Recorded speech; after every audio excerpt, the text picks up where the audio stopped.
corruption and crime in this department, in the health department, in the legislature, which is going on here, and in this province in Gauteng. And they're going to pay a very, very high price in Gauteng for what we are busy doing to the citizens of this province. Thank you.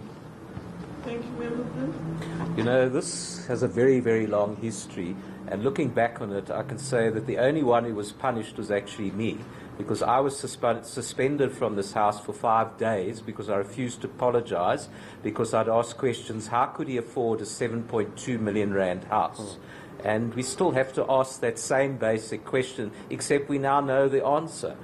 We have it in great detail, not just in the SIU report, but in numerous court documents. It's been raised time and time again, and what we saw today, I think, was just deplorable. We saw the ANC close ranks. It was a close vote. It was 36 votes to 31 against, and one notable abstention on the ANC side.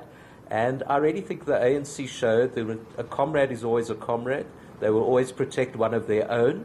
They haven't taken decisive action for years and years now, and really we do see the consequences of his tenure as part of the health department.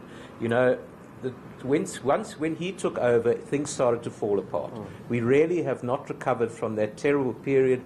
Systems fell apart, controls fell apart, there was rampant corruption. So the figure that we have is 1.2 billion rand, which is an enormous amount of money, and nobody's really been held accountable for it. So now we have the latest evidence of the SIU report, and it's really damning. I really have to ask the Honourable Premier of this province, how much more evidence do you need to have to act?